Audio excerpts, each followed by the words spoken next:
moving to another country, and I can tell you about this because I've moved to other countries several times. Who's with us today? No one said hello, but Margot. Margot's there. Somebody's trying to talk.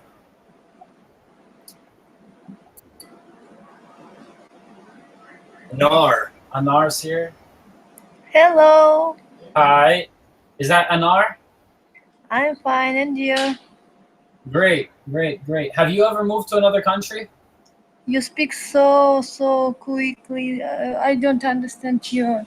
Sorry, I'll speak a Can little. you speak just slowly? Okay.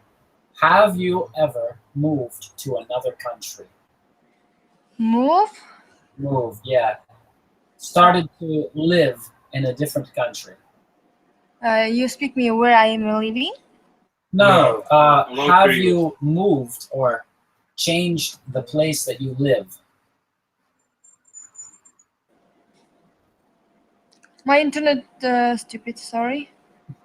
So, for example, I'm from United States Yes. You're really. and I moved to Russia. I'm from in Kazakhstan. Do you know? Yeah, I know Kazakhstan. Who's that guy from Kazakhstan? Borat? Borat? I'm joking. Oh, this is a very bad spin. Why? Why you saw the spin? It's very bad. I didn't see it. I just heard about this and I thought it's a funny thing to say to someone from Kazakhstan. No, this is the. Yeah. Internet is dead. So today we're talking about moving to another country. But And I can tell you that I have moved to several different countries. Let's see. First, I was born in Germany. I lived there for about 6 months, and I don't remember it. I don't remember moving. You don't remember when you were 6 months? No, 6 months? somehow old? I don't remember. How old are you? Oh, that's a personal question. No, in September I'll be 30 years old. September. Bro. 30? Yeah, 30 years. Really? Wow, you're so good. Yeah, I'm an old man. No. But so I moved from Germany to the United States with my parents. My parents are Americans, and I don't really remember living in Germany, but I moved, and I guess one thing about moving to another country is that people in the new place, the new country where you live, they associate you with the country that you came from. And it's not important if you're really from there or not.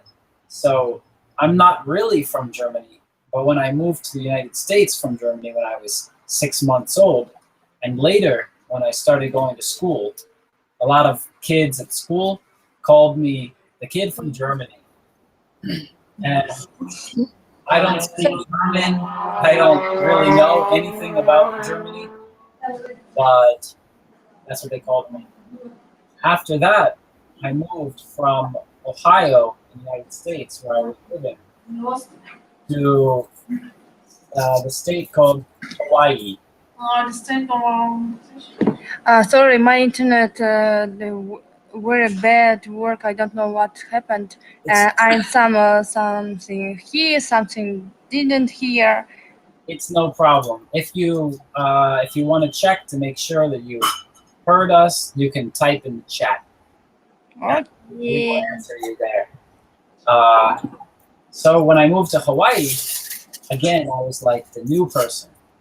Then when I moved from Hawaii to Italy, the bottom part of Italy, Sicily. And in Sicily, everybody called me the kid from Hawaii. So another situation where I moved, people thought I was from a place that I guess I'm not really from. Then when I moved from Italy back to the United States, people there called me the kid from Italy. And it kept happening like this again and again. So I think I You have say? a lot of experience of moving to different countries.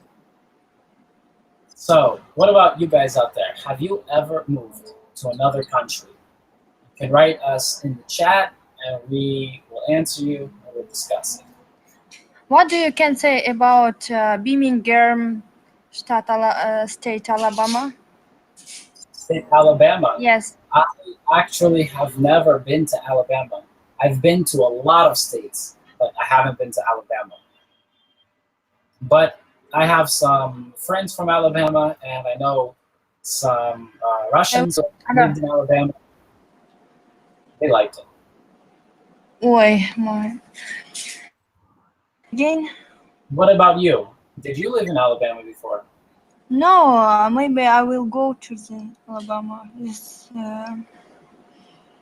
I think it's a good idea. I think it's a good place to go to because, you know, a lot of people, when they go to the United States, they want to go to a big city like New York, Los Angeles, Miami.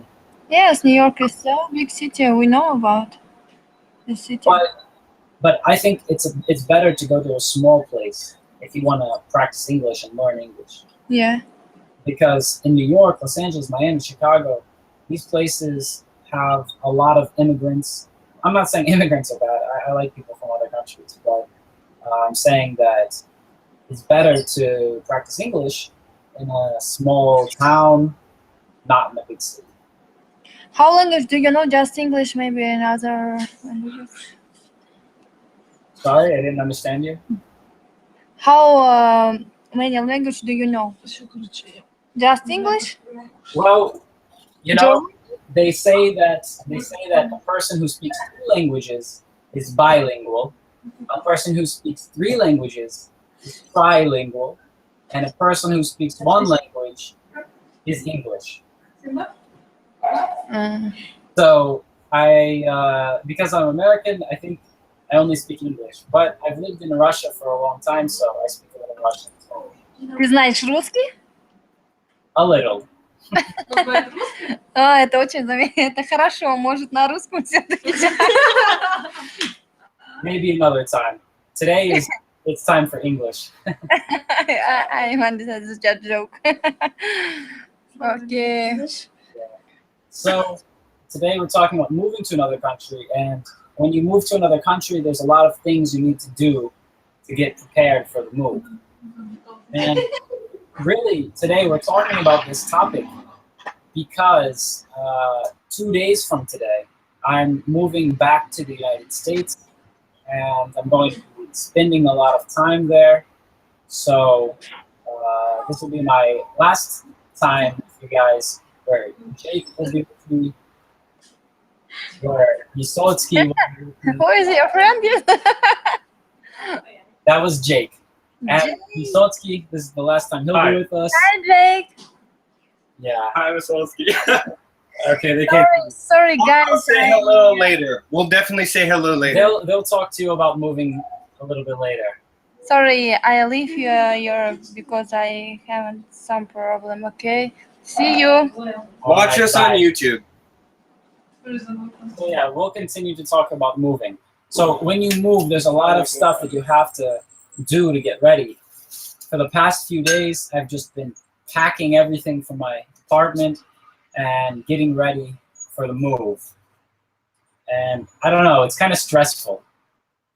It's a little stressful to collect everything that you own and put it into bags and try to understand how many bags you need to take, how much money it's going to cost, and what you can leave behind, what you can throw away.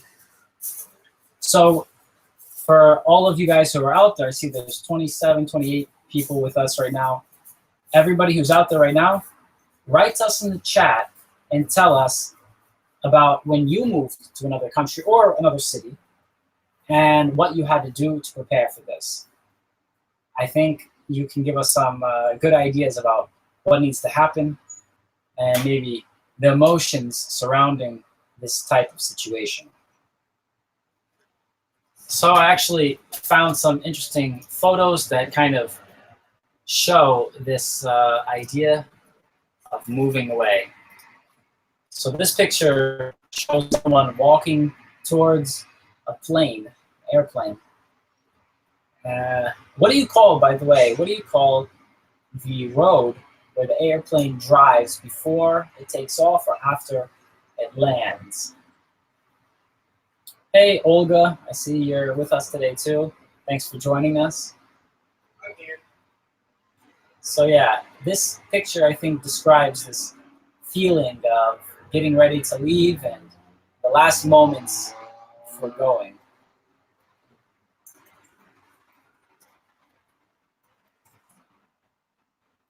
So, okay, I see someone else wrote us in the chat that they are going to move to USA soon. Emma, when are you moving to the US? And where exactly are you moving to? And why? And why? That's a good question too. You can write us in the chat. What about you, Olga? Have you ever moved to another country or city? So, I think when you move, you need to say bye to everybody who you know. And how can you do it? It can actually take a lot of time to go see all of the people who you know in the place where you've been living for an extended period. Or you could just have a music video presentation. Or you could do that. Olga says she's moved 4 times. So which cities have you moved to, Olga? For me, I've been living in Russia for the last 7.5 years, and I haven't really moved to any different cities. I lived in Moscow for a month, and the rest of the time I lived in Yekaterinburg, but I think that I've been able to travel around Russia and see some interesting places too. They can't see. So, what about you guys? What emotions do you have when you're getting ready to move? Or maybe just go away on a long business trip. Vysotsky, you know something about business trips, right? Yes, now I don't have any emotions when I leave. Yeah? But in the beginning. In the beginning. Oh, really? Yeah, just a little No, bit. no, Just tell us a sit little back, bit. sit back. I'll sit near you. Oh, Uh-huh. Hello, it's Vysotsky. Uh-huh. We always call him Vysotsky because his real name is Vladimir Vysotsky. It's this guy right here. Yes, and I don't have any emotions because I have a lot of many trips, business trips. Therefore, I get used to. Yeah, I'm used to moving. To living, moving, and I think Chris much more have emotions. I don't know. It's just after you live in one place for a really long time, you get used to living there and you make a lot of friends. So you get attached to that place. So which cities have you lived in, Vysotsky? So good, you mean? Yeah, Yekaterinburg, Orsk. Yes. I know this place, unfortunately. Unfortunately. Why? No, not unfortunately, just it has a funny name, I think. Orsk. Like orc. Yeah. Yes. And So yeah, how did you prepare every time to, move from where you are, from where you're comfortable, and go to a different place where you don't know anybody? How did you do that? Chris, I have recommendations for you. I have a list of things what I need to have, and my bag is always packed. Yeah. Bags are always bag packed. Always almost packed what I need. Any moment I can take it and go away. You're like a spy. Like spy, yes. With a go bag, we call it. Bug out. Go Bug bag. out. But my bag is not red, unfortunately. Therefore, I'm worried about my safety. So, tell me about this list. What stuff is in there? Oh. I did that. I know all these things, how it's named in English. Try. Toothpaste Toothpaste and toothbrush. Brush, yes. Toothbrush and toothpaste. I can say it in Russian, but no. No, not today. Okay, not today about this list. Okay, so let's see. What did the people say? Olga said it's difficult. She had to move 3 times. Always had to make new friends. Somebody named Light wrote us. They said they moved from Ukraine to Poland. That's an interesting move. I know that in parts of Ukraine, some people speak Polish, and in parts of Poland, some people speak Ukrainian.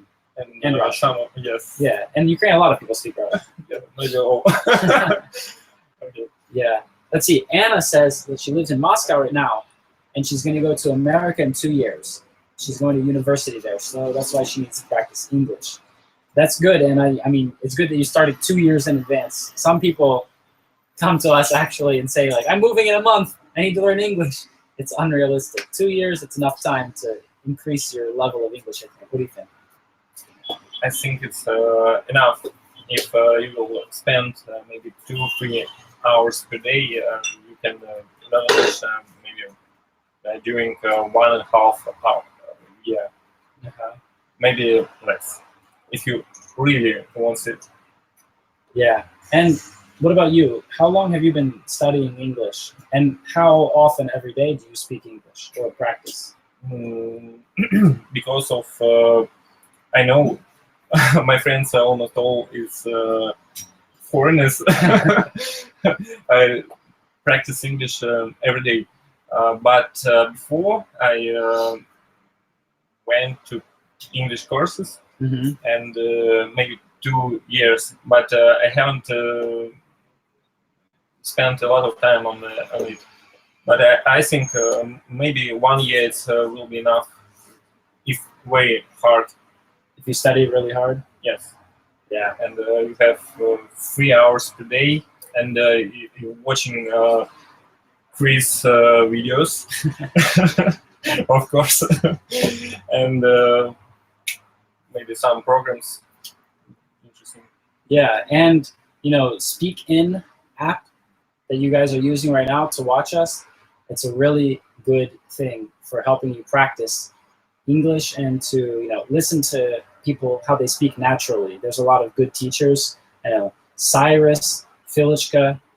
I know there's also Russian teachers of English who also do a great job on here. So, you know, use this app more and, you know, put English into your daily routine. That's really an important thing to make it part of your life. For me, learning Russian, I think, like, actually, Kontakte helped me a lot because, you know, in chats, Yes.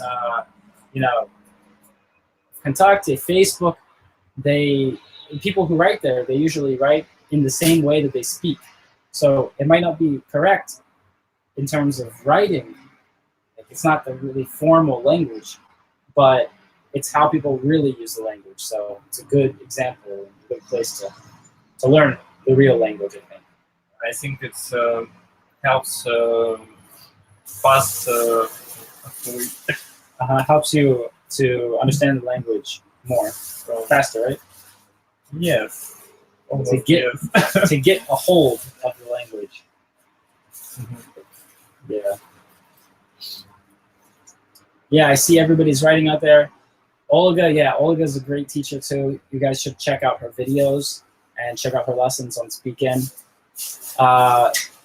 And, you know, to all the teachers who are doing it, it's great that you guys have been able to organize everything, and the people who organize Speak-In, Mike, and all of his team, you guys do a great job. And, you know, when I get to America, I'm going to continue to do lessons in Speak-In, and I'll have some new faces there. Probably my brothers, some friends, some other Americans who are just there. So, yeah. What else can we say about moving, though? You said toothbrush. But I have one advice more. Okay. I think foreigners not lies on the street, and you should freeze like he living. You should find Russians or not Russians people Any who native wants person. who wants to learn fast English and maybe speak on English with them. You can have English parties and yes. Mm-hmm. I find that playing games in groups, either like a cafe or at someone's home, in English is a really great way to learn too. Mm-hmm. What games have you played in English? In English? No, Mafia. We played Mafia in English. Yes. What All else? games because I can understand. Mm-hmm. Yeah, just talking about games. So, let's see. All right. Oh, let's change it. Let's change it. Are you ready to change? All right, Yeah. go ahead. So, as most of you know, whenever you end up leaving a place, you oftentimes have to do a whole lot of paperwork. And paperwork is ridiculous for some people, but for others, it's a little bit easier because they have the paperwork ready.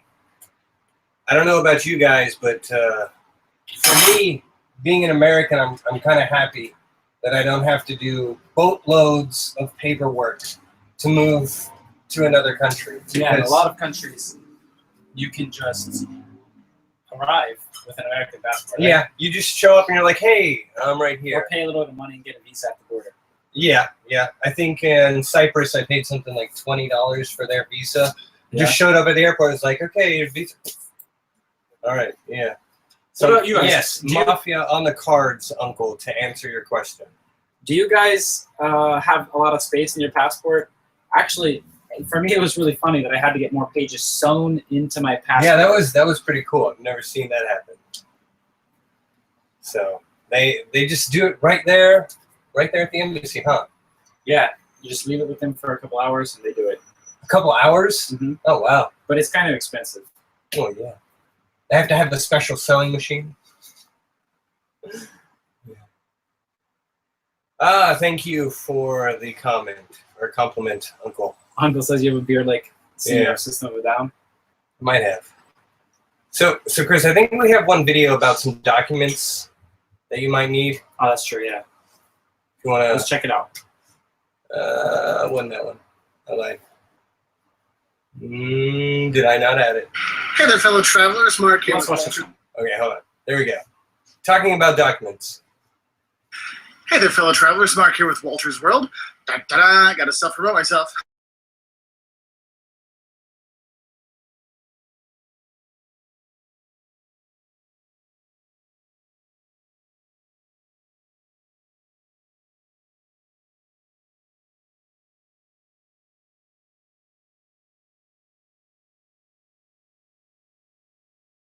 Okay, so obviously this is American guy. If I'm not mistaken, his accent is American, right? Yeah, I think so. Yeah. And so the documents he's talking about are for an American. But the first one, your passport. If you go traveling, the one thing I recommend you bring is your passport. If you don't have that, it would probably be a very short trip to the airport and back. Yeah. You still can't hear, John. Are you sure? And how about now, John? Can you still hear? All right. Well, John, I hope you can hear me. I know my mic's not muted. So if all of you out there can tell me, passport, number one thing that you bring? Yeah? Right, Chris? You always have your passport. That's number one. All right. Vysotsky, when you travel inside Russia, do you always have your passport? Yes. Yes. Always. Most important thing here. Well, yes, it would be shorter if you don't have money order. All right, John, glad you can hear us now. All right, it would definitely be shorter if you don't have money.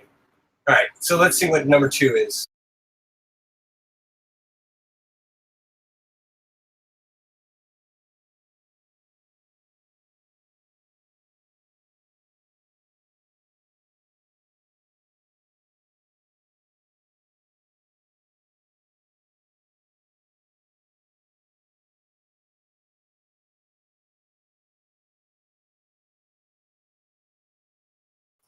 Okay, so from what I can see, tourist visa, that's his number 2. Obviously, depending on what you're doing there, you're going to need different types of visas. Yeah, I remember when I went to Sochi, I wanted to go to Georgia.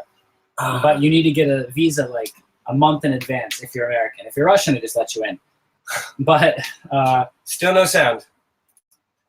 All right, how about now? I think there's something do you hear wrong with us the mute now? button. Like a double mute there. Really? Yeah. There's no sound on the video or I think it's okay. Yeah, I think it's the video. Right? Yeah. Yeah. So anyways, I was saying that when I went to Sochi, I wanted to go to Georgia and I needed a visa, but it took it would have taken like a month to do. And I didn't have a month, of course, to be in Sochi. So I ended up not going, but I really want to go there someday. I want to visit all the countries around here, especially the Balkan states. Just travel around the Balkan as much as I can. That would be awesome. So what's his next thing? All right. If you're from the U.S., if you're going to Europe, no, you don't need a visa. But if you're Australian, well, some places you might need a visa. If you're going to Russia, no matter where you're from, basically, you need a visa. You're going to China, you need a visa. And these things can cost money and take time, but there's a lot of agencies out there that will help you get your China visa or your Russia visa. So I really suggest you use them to help you get those kind of documents in order. Now, some other documents you should be taking with you while you're traveling. Now, when you book your flights, always do print it out twice, okay? All right, so printout of your ticket and itinerary. That's a good idea. That's really, really important for a lot of customs controls in certain countries. I know in China they ask you for your itinerary if you're taking another domestic flight, which a lot of people often do whenever they enter China, especially for business trips and things like that. Not exactly sure. I don't think for America it's not too important. You just tell them where your final destination is, and they look it up. They already have all the information. Yeah. They know who you are. That printout's rice. One you're going to have with you all the time. One you leave with a friend, okay? Because you know what? You might not be able to find it on your internet. You might not get to print it out somewhere. So it's good to have that hard copy with you, okay? Another thing, a document you should have. When you book hotels anywhere in the world, print out the receipt or Chris, have you ever stayed in a hostel? I have. You have? Hostel reservations are the worst ideas ever. Because you get there and it's something completely different than what you expected. Yeah, or you order it and they're like, oh, we booked up, man. Sorry. Yeah. And, horrible. Absolutely horrible. Have you stayed in one? Yeah, quite a few. Yeah. So Confirmation. Even having your email. I went to a place in Ireland. I showed them my phone with the receipt for my email account. The guy's like, no, I need a print out of that. I'm like, how am I going to print it out? It's on my phone. So I had to go find a place to print it out. So just know it's better to have those prints. So you can say, look, here's my reservation. I already have it there. Boom, you've already taken my money. That kind of extra little backup can help. So keep those with you. Also, if you're buying train tickets or bus tickets beforehand, keep those things, the itineraries with you, so you have those with you. Other documents you should have.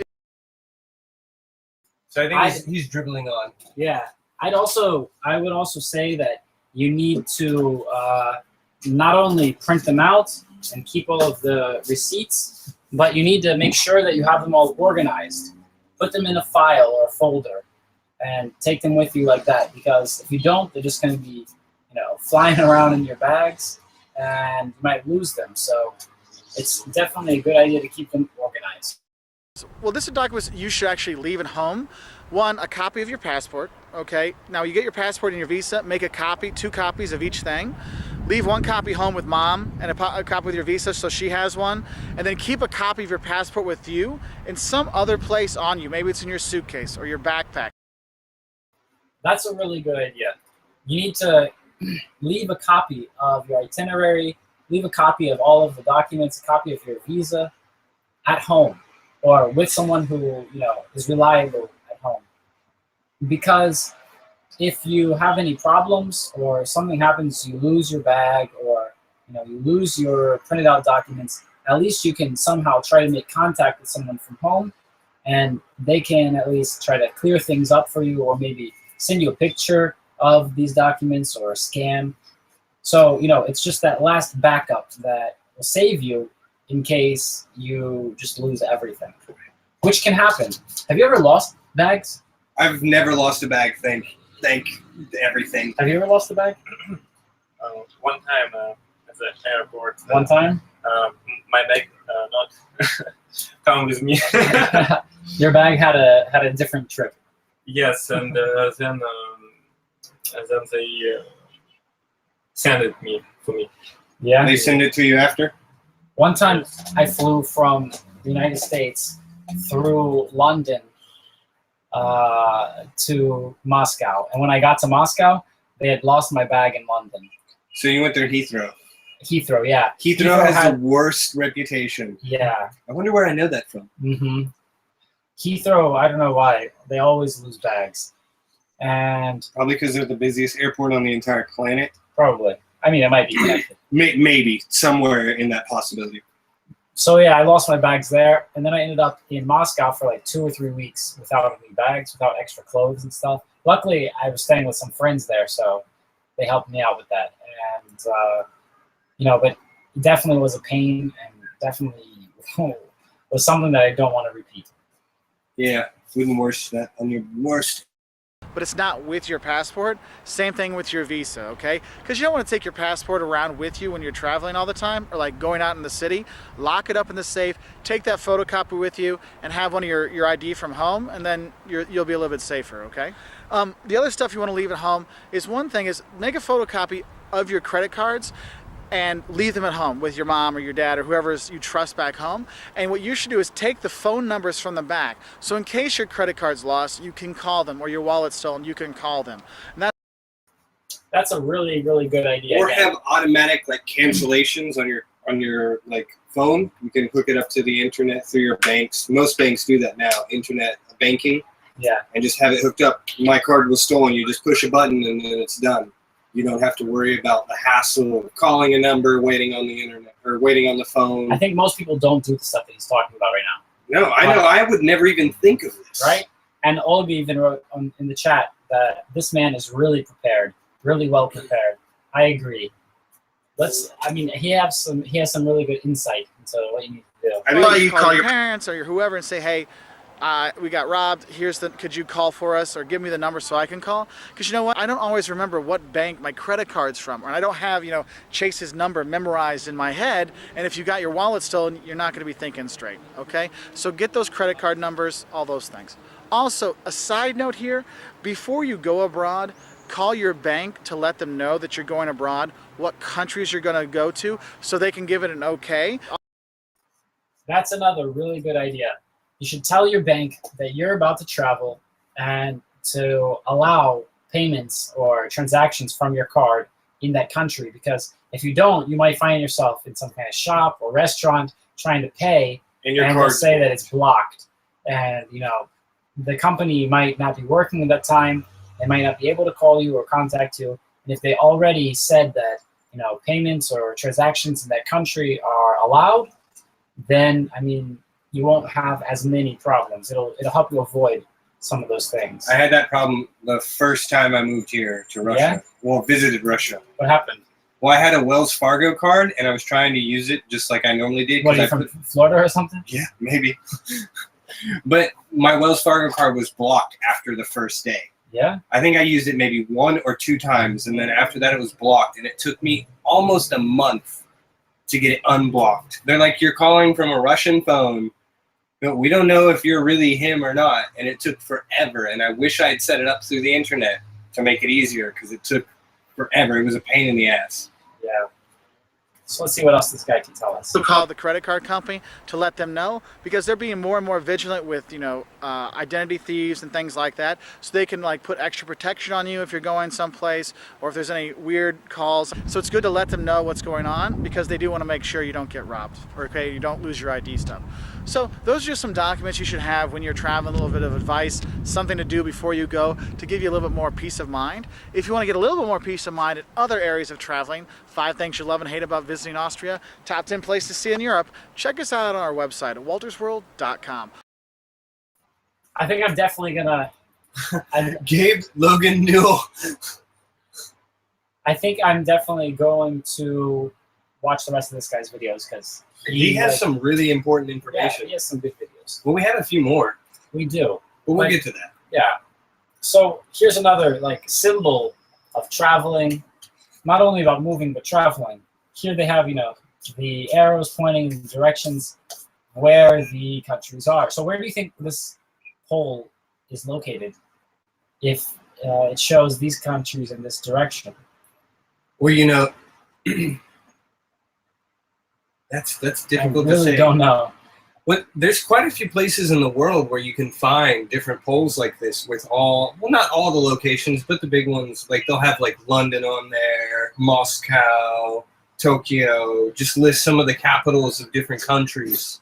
I know we have quite a few in America at different places. I think there's 1 or 2 in the Grand Canyon or something like that. Yeah. What about all these countries here? Let's see, which ones have we been to? I've only been to Germany, Greece, and that's it from out of these countries. Let's see. Turkey. Do layovers count? I don't think so. All right, so Turkey and Canada and You been to Canada? Yeah, one I time. haven't. I went for a week. Montreal. It was pretty cool. Yeah? Yeah, I saw family. Cool.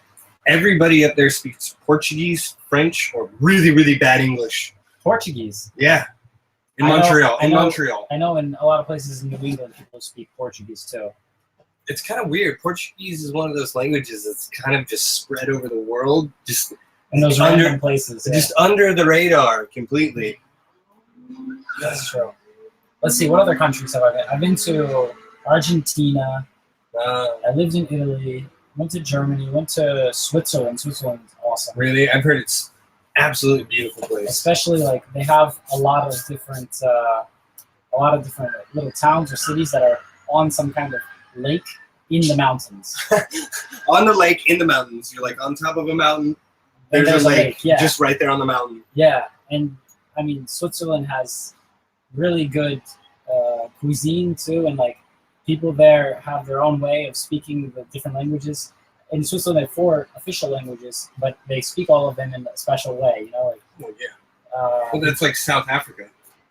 right. But Switzerland's a small country. Like Tiny. every World War, they avoided taking sides. They hold their own. Switzerland's a pretty cool place.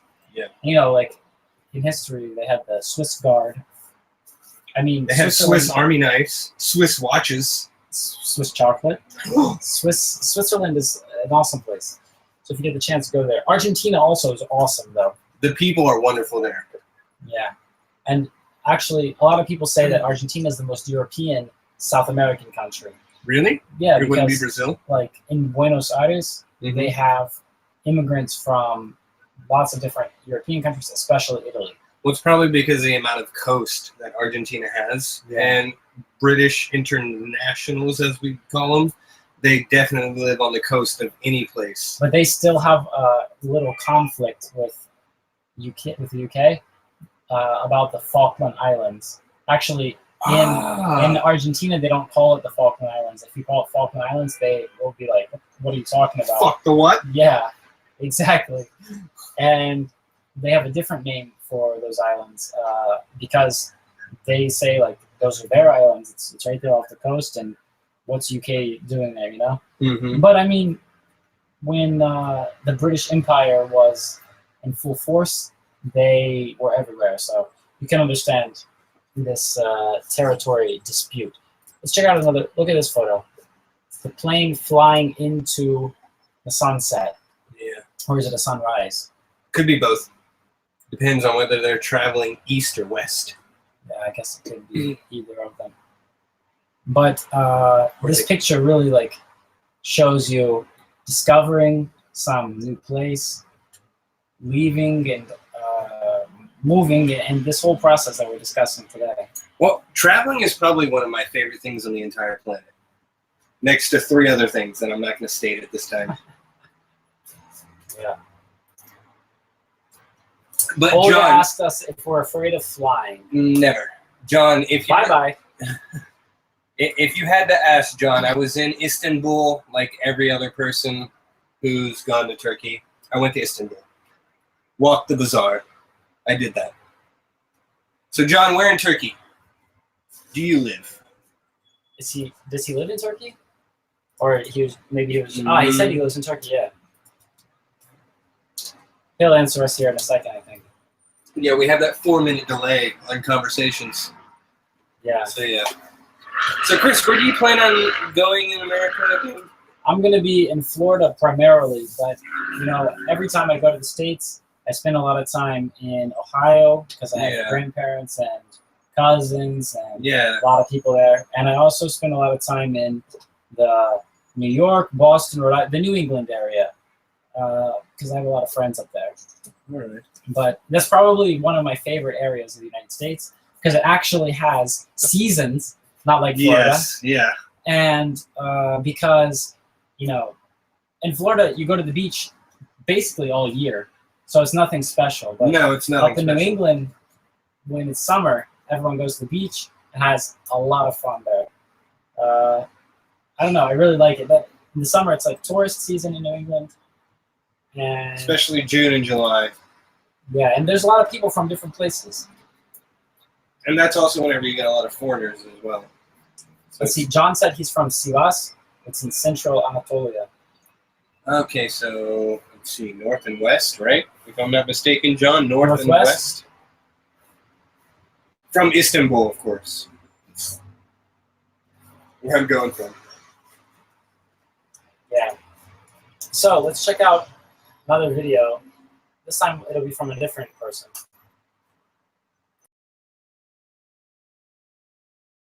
That I ended up falling in love here and I got married, and recently I had a baby.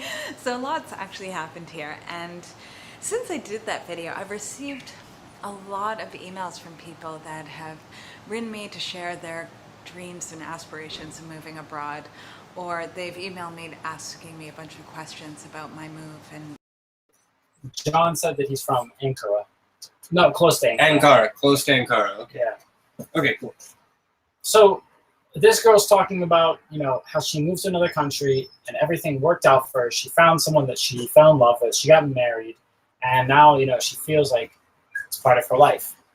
And they're planning to move abroad as well. So I thought today I would give some practical suggestions and tips.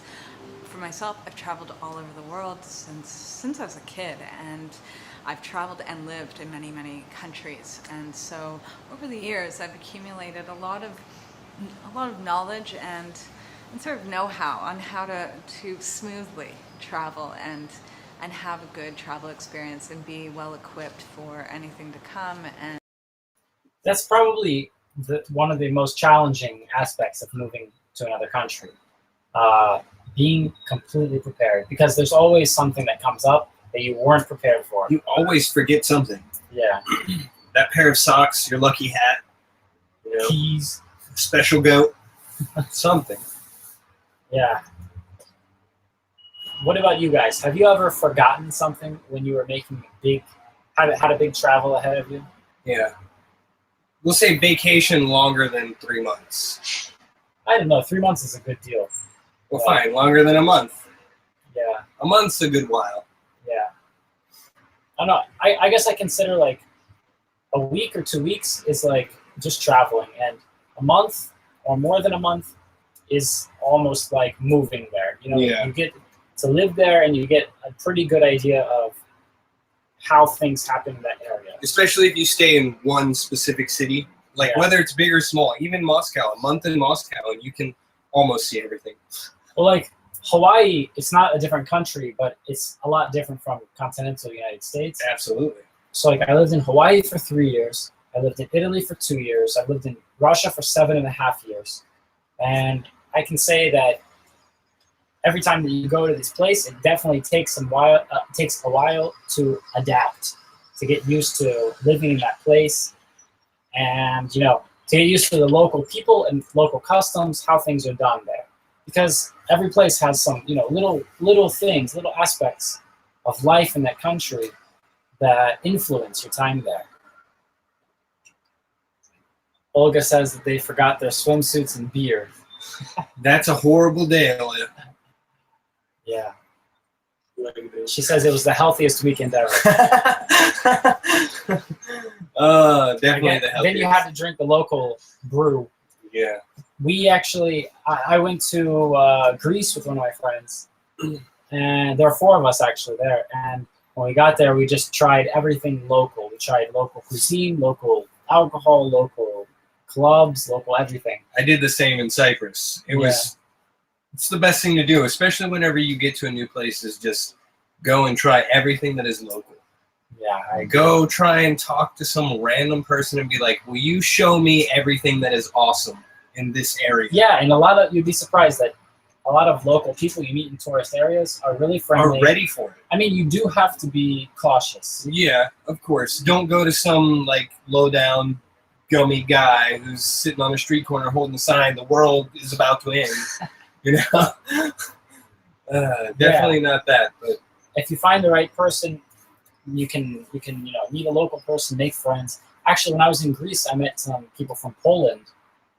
Even though they didn't like the fact that we came from Russia, they still were happy to meet us and happy to hang out to show you around and everything. And we're still like friends on Facebook, and sometimes say, hey, I saw that you did this, and how's it going, everything like that. So it's interesting to meet people from new countries. Well, the connections you make, I think, are some of the greatest things, because you can keep a I mean, you can definitely keep a picture forever, but a friend, even for like 3 months, 4 months, is absolutely wonderful. Vysotsky, I know that one time you went on a business trip and you ended up being able to see some German guys, right? No, Canadians. Canadians. That's right. And Americans. Canadians and Americans, yeah. So, do you still talk to those people at all? No. No, not at all? Um, Like on Facebook, on No, contacting, no. nothing? No? Do you ever see like new people from their company? Because I know the company you work with, they have the same people over and over again, no?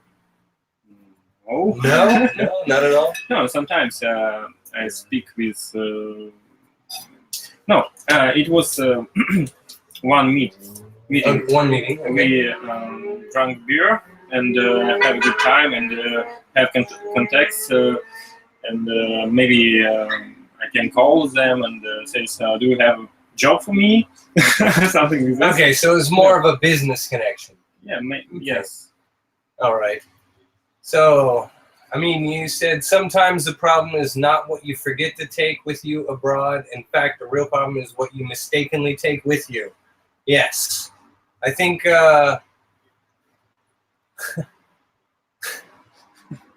What do you think? No, okay. So, yes, sometimes you mistakenly, you take things with you somewhere, and you think, why do I have this? Why did I bring this? Yes. No, when you, not cannabis, of course. Nothing bad, nothing drug related, but for example, you go and travel to a country, you don't know the climate, and you bring a warm jacket with you and warm clothes, and you get there and it's hot and sunny, and you think, I have jeans and sweaters, and that's it. Why did I bring these clothes? Or other examples like that. I heard that in some countries people sell things of what you can't bring with you. Okay. Yeah, Maybe. for example, what you cannot take through customs. Yeah, exactly. No, that's definitely ridiculous. But I mean, I'm probably saying that wrong. I don't know. If you could put phonetics on there or turn on your mic and tell us, that'd be awesome. How to pronounce your name. Definitely saying it wrong. So let's get back to what she says about actually moving into another country. And just to be well organized with things and just learning the do's and don'ts with travel. So I'd like to share some practical stuff. So the first thing would be to look into getting a visa. Okay, that's number one. Somebody else has said visa, Chris. That's every single time somebody says visa. It's like, how many people go to the airport every day and say, I want to go to this country, I want to buy a ticket, and they're like, you need a visa, and they're like, a visa? Visa? I need a visa? So yes, absolutely. The last thing you want to do is pick up and move you and your family to another country only to find out that you're only eligible for like a 30-day visa or something. So it's important to actually contact the consulate or embassy of the country that you're planning to move to and to find out what kind of visas are available, what you're eligible for, how much it's going to cost, all of that, how often you need to renew it, all of that. So she put some really, really important advice here. Your embassy is your connection to all of the legal documentation that you need. If you go to the country's embassy that you're traveling to, they will give you absolutely all of the information that you need. And sometimes you can go to your own embassy and they'll tell you what you need to go to that country. Because oftentimes you have to go both to your embassy and to the foreign country's embassy to receive all of the documentation. Chris, I know you were young whenever you traveled with your family, but did you ever partake in going to the embassies and working with the documentations and everything? My dad handled all that. Okay, so yeah, it was pretty well sorted out for you. Plus, he was in the military, so like the military also made it a little bit easier. They gave him a list of things he needed for his family. Okay, so just, okay, we have the documents, sign here, sign here. See, that's pretty lucky. Because I know with a lot of people who are watching this video right now, you're not Americans, and you have a lot of paperwork to do no matter where you go. I mean, like I said in the beginning, I'm kind of happy that I'm American, and the paperwork that I have to do is very minimal. I mean, yes, there are still hoops I have to jump through and different things like that. Lots of red tape to cut through and different things that I need to work with. But for some people, you really need to make sure that you have everything organized. You know what? We only have 10 minutes left. Let's put that awesome guy's video back on. So put his back on? All right, so this guy. Wait. So this guy has some things you might hate or things you might love about working somewhere else. Hello, fellow travelers. Mark here with Walter's World, and I'm in Vienna, Austria. I'm actually teaching here this summer, and it got me thinking. A lot of people ask me, Mark, how do I get a job abroad? What's so great about working abroad, and what are some of the good and the bad? And so what I have for you are... All right, so like he just said, 5 things you will love, 5 things you will hate about working in another place. Because if you have an opportunity, travel's great, we can't all afford it. Try and work whenever you travel. It'll extend your period of how long you can stay there. Yes, it's more paperwork, and you will have a more cultural experience because you're in the workforce of that place.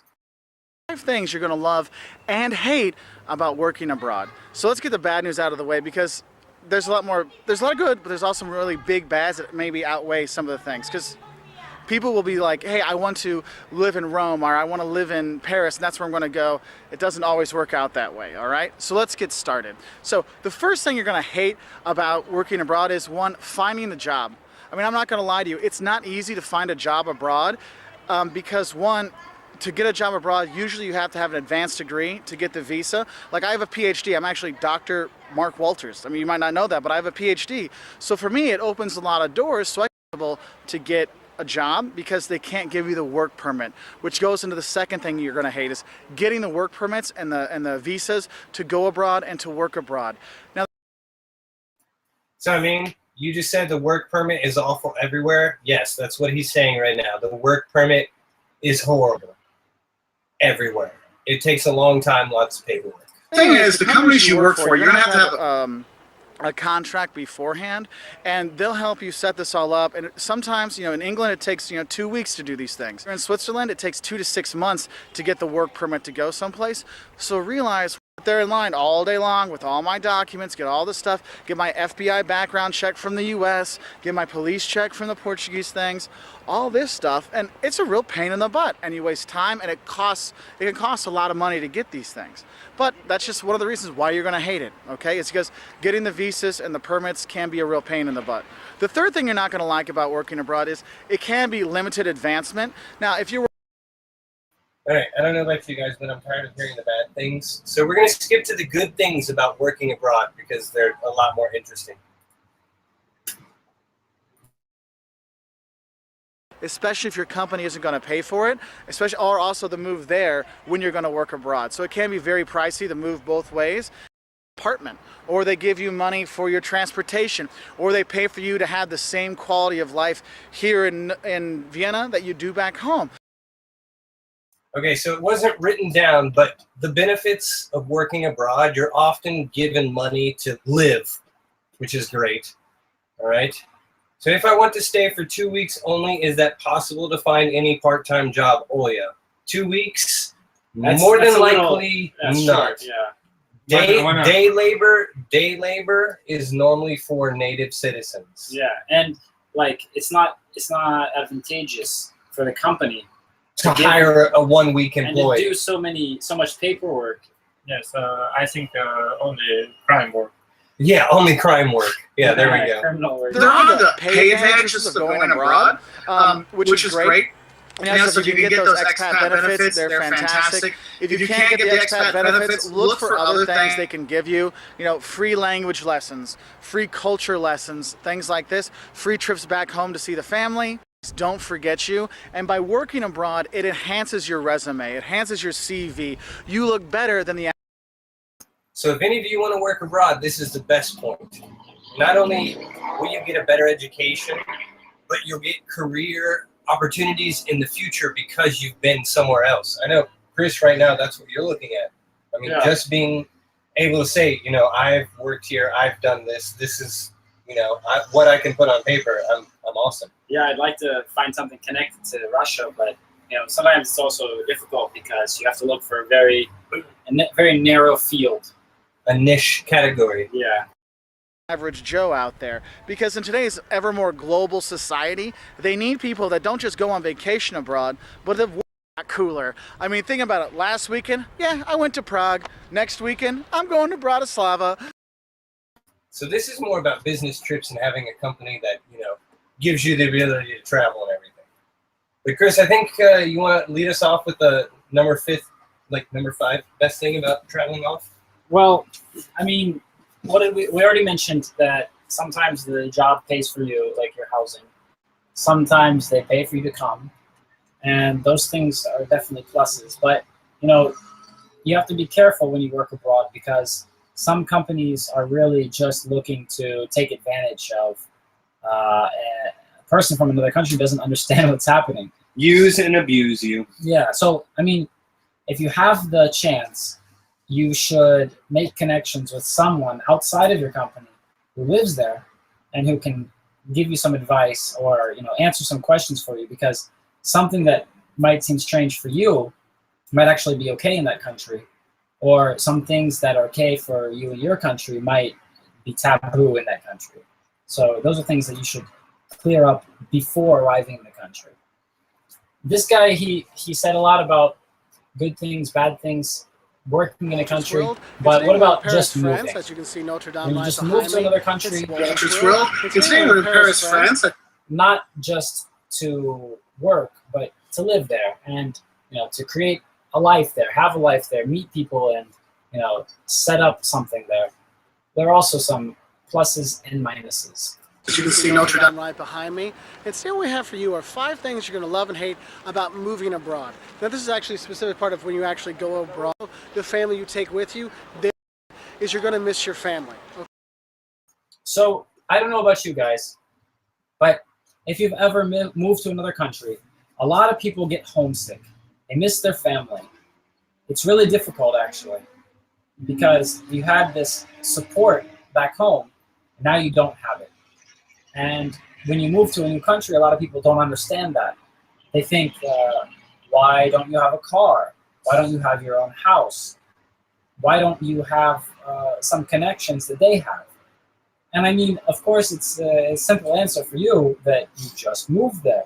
But a lot of local people don't really get that. So that's something that you need to understand before you go. Okay, and coming with that, it's not just you missing your call friends, because most. The second point that he mentions here is making local friends. And we kind of talked about that already, but you should try to get out. You shouldn't sit in your apartment and be depressed. Probably you are going to spend a lot of time getting used to your new job if you move there for work, or if you just move there to live, you might spend a lot of time sorting out documents or getting other things done before you can actually enjoy yourself. But, any chance you get, if anybody invites you anywhere, just say yes. Go there, meet people, and try to experience life as the locals live. Unless it's that scummy guy with the sign that says the world's Yeah, ending. yeah, Don't go with that guy. So it looks like it's about time for us to sign off. And I want to thank all you guys for tuning in today and watching our lesson. But next week on Wednesday, when I join you, I'm going to be joining you from the United States, and you'll see some new faces in the video there. I'll be in chat probably. Yeah, you'll be in chat? I'll probably be in chat. That's what's up. So take care, guys. It's been fun. With you has been Kristen Marikos, Jake the dog, and Vladimir Vysotsky. So, thank you very much for your amiability. Hey, you're welcome. Thanks for watching. Thanks. I'm in the Chicago, Oh yeah, you're in Chicago? Yes. Yes. That's cool. I lived like 2014 in Brazil, 2015 Tunisia, and 2016 in Chicago. You're really a world traveler. Yes. See you. Good luck. Yeah. See Good you in luck to you Chicago. too. Take care. Bye. Bye. Thanks.